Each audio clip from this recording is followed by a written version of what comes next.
Welcome to a Fresh Perspective podcast, catering to the latest in ingredient trends, consumer insights, and food news. Brought to you by Corbion.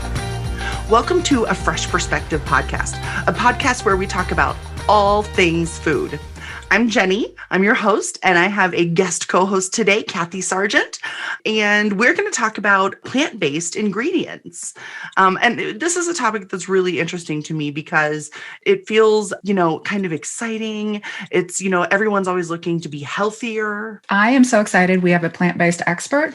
I need so much help with my plants. They sort of come to my house to die. So if I was in charge of feeding my family plant-based only and had to grow it myself, I would be a very hungry person. And so would your family. They would. My family says that I have a black thumb because they also come to my house to die. Yeah. So let's see if JoAnn has maybe any tips or tricks. I don't know about growing, but we can at least talk about plant-based stuff. Where to find them. Right. Our guest today is JoAnn Rupp. She's our Global Insights Manager. Are you excited about all the information we're getting about plant-based ingredients? Maybe you could tell us a little bit about what makes something plant-based. Yeah, you're talking about having a green thumb or being a plant expert. I don't know about that, but I do know a lot about the plant as an ingredient, and especially because the plant-based came about really about 5 years ago. 2016 was actually the year of the pulse, and that's pulse-based ingredients. So it's things that come from beans, legumes, seeds, things like that, peas as well.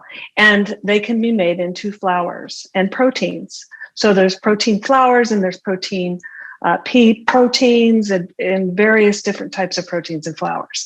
And so that's kind of where that whole vegetable-based and plant-based proteins came from and plant-based came from. So it's been kind of gradually growing since then. And manufacturers and food manufacturers started taking into this or looking into this more, really because of sustainability and the ethical responsibility around growing foods around the world and being able to sustain it and be able to feed everyone in an ethical and responsible way. So that's kind of where it all started. So, bakery products today are mostly made out of wheat-based flours. And it sounds like there's a lot of varieties of plant-based flours now. But how does this look different?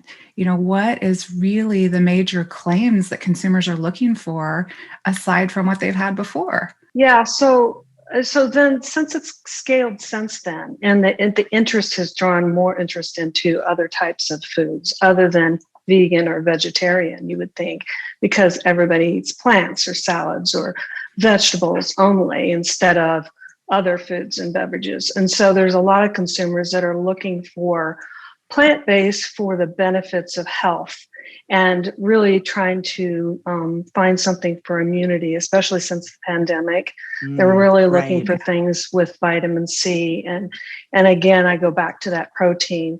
It's so very powerful and everybody can use it for strength and energy and things of that nature. So that's what consumers are looking for, is those types of ingredients. And yeah. So we know people eat all vegan, vegetarian type foods, which we know are two different things. Vegan and vegetarian, those are two different things. And then we know there are people that eat meat plus vegetables and grains and all the things. But I know that there's this new term, and and you mentioned it, we talked the other day, Flexitarian. Can you kind of tell us a little bit about what that is and what are the benefits to being a Flexitarian? Yeah, sure. In the food industry, it's a common term, really, but maybe someone who hasn't worked in the food industry or manufacturing for a long period of time may not have heard the term flexitarian, but it's really just consumers being interested in eating things that are vegan and vegetarian, but they also still eat the dairy and they also still eat the meat, but they look to vegetarian or vegan foods mainly for the health benefits of it, and that it feels better. And it's ingredients that are generally recognized on the label. They know they have in their cabinet or something they might be growing in their garden. So it gives that flexibility between health, vegan, vegetarian, and then standard health-based foods. So plant-based. So are there any like pain points, like things that you might know, like, from switching from, more conventional diet to a plant-based diet or plant-based baked goods from a conventional baked goods? Yeah, not sure if this will answer your question, but we did do a survey or a poll. We polled 250 consumers, and we asked them, what do you commonly associate with having plant-based alternatives or ingredients, and what foods are those in? And breads and rolls, for example, and your other cereal-based bakery items were not high on the list. About 17 to 10% of consumers identify plant-based as being associated with plant-based diet. But then when we ask the question, of these ingredients, which do you see as being plant-based? And they referenced quinoa, oats, sprouted grains, ancient grains, ingredients that are commonly found in pastas and baked goods and bakery items. And so there's that flexitarian coming back in there again. They really just want those healthful ingredients that can provide them with those benefits that we talked about earlier. So really, the baking industry has a great foundation of plant-based solutions that they just need to create a little excitement and a little pop with some of these trendy, healthy ingredients incorporated. Is that, absolutely true? Do you see that being effective? Absolutely. And I think it's really, people have been eating them for years. I mean, obviously baked goods for years. They just didn't know they were getting some of those nutrients from their baked good items.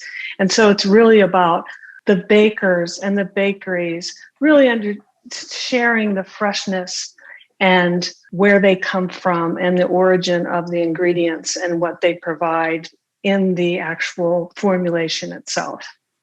So a bit of education.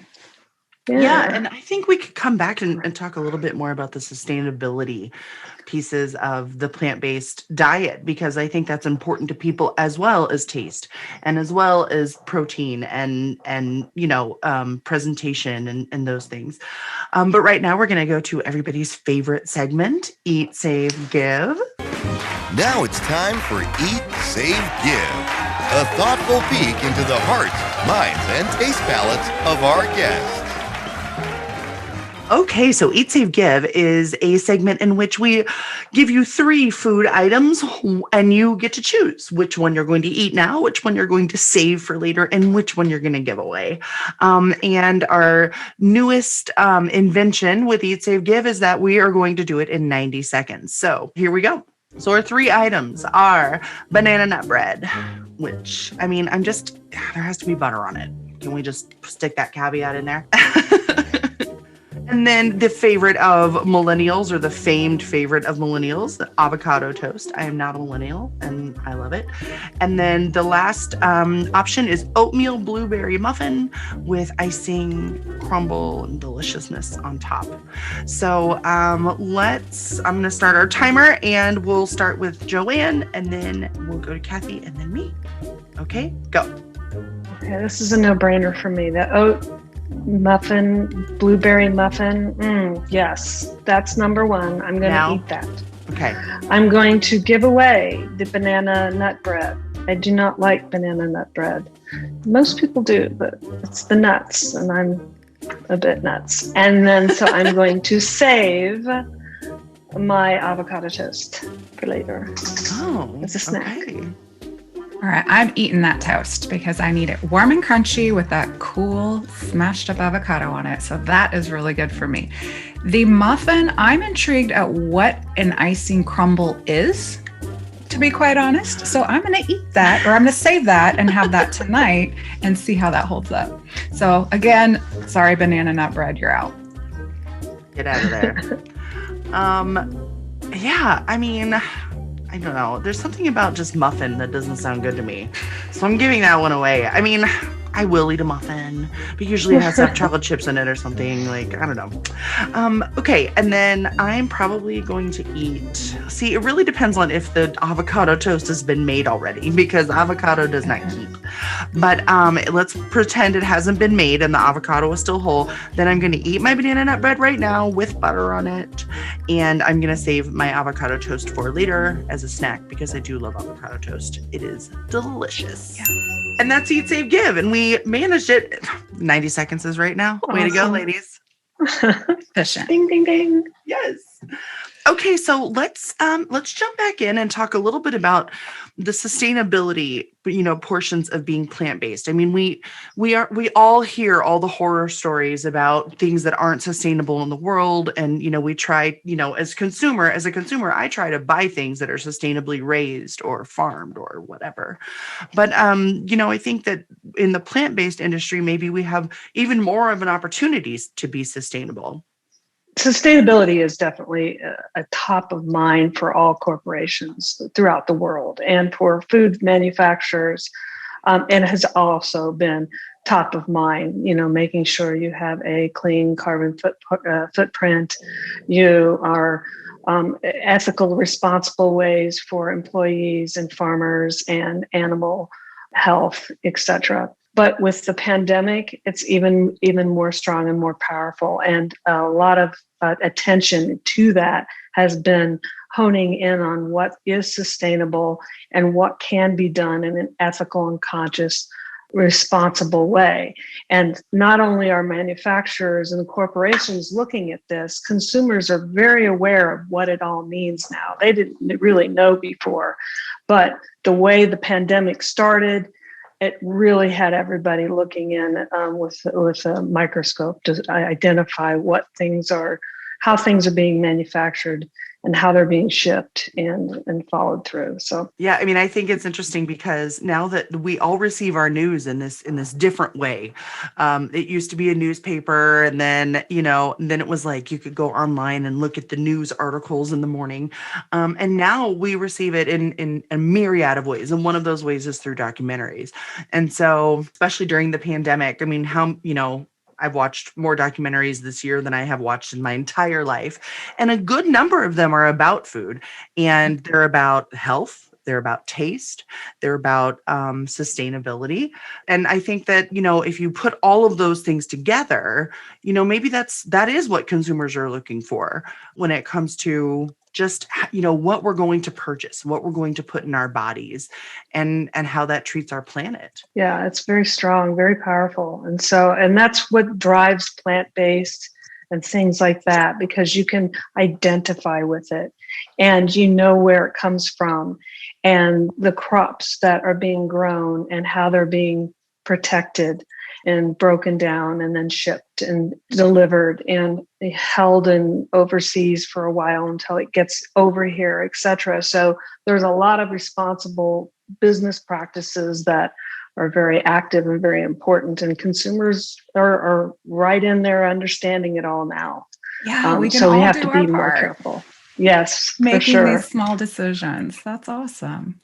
Yeah. So because when I think about baked goods, I think that they're already plant-based. And a fun fact, 27% of consumers associated bakery products with having plant-based ingredients. So that's 27% of people said, oh yeah, bakery products, plant-based. But when those same people were asked what they considered to be plant-based items, they chose things that are in baked goods, like wheat and corn, rice, oats, and flour. So that's 87% of people said, these things are plant-based, obviously. But those same people did not identify those ingredients as being plant-based in baked goods. So I think there's maybe a little bit of a disconnect there. Yeah, it's the association with plant-based. It's really, I believe that we need to do more research to really get an understanding overall of consumers. But I think consumers ideally associate health and diet, specific diets, such as keto, and there's several others that are like that are plant-based. And so plant-based is more of a diet. than it is something else. So when you think of a diet, you don't think of bakery items being a part of your diet. I mean, that would be my favorite diet ever. So we did ask the question, what products do you associate being a part of a plant-based diet? And the bakery items were lower scale, 10 to 17% chose the bakery items. But then later when you ask what ingredients are in that you recognize as being plant-based, and that's where that specific statistic that you referenced, 83% of consumers consider wheat, corn, oats, and flour as plant-based ingredients. So obviously there is that connection. And I think it comes back to the same thing that we talked about earlier, is creating that balance and being able to do both. Opportunity for bakery to really highlight the value of the plant-based products that they have and how on trend it is with what consumers are looking for. Yeah. And then it goes back to what we all used to say a couple of years ago, everything in moderation, really. And so you can still get that, and have your bread, baked items. So you're saying bakeryitarian or breaditarian is not going to be the next trend? Yeah. Like, I mean, we have flexitarian, we have vegetarian. I'm all about being like, a pilot for, breaditarians, because, oh my gosh, I love bread so much. I love bread. I do too. And I think it's interesting that, when I just think about plant-based, like word association, I think about salads. I think about red and green bell peppers. I think about a stir fry. But truly, I don't think about a loaf of bread or artisan sourdough rolls or whatever. And they are really decadent, and they are, they can be very delicious, and they can be plant-based. So it's just kind of a reforming, right? Absolutely. It does provide, there's a lot of ingredients and ingredients used as inclusions, such as fruits and berries and seeds and oats and things that come from the earth and are plant-based and are, provide you that benefit of health and the nutrients that you're looking for. So, yeah. I think that's amazing. Oh my gosh. JoAnn, thank you so much for joining us today. Yeah, it was fun. So I think we learned a lot of really great things today, right? We learned that, being a flexitarian might be a really healthy way to go about your life, right? I mean, You can eat vegetables, you can eat vegan, you can eat, some meats, and really it's all in moderation. And it's all about that balance, that we can still have our breads. They're healthy. We can have our snacks as well, and our baked goods and cookies, all part of a balanced diet. Yes, and that's my favorite part of the balanced diet is the cookies and breads. It's sustainable. We're doing our part. That's right. That's all that matters. Yeah. Thanks for tuning into a Fresh Perspective podcast today. Don't forget to like, subscribe, and follow us for more interesting facts on food. And visit us for more information at thebakerstake.com. And don't forget, keep creating.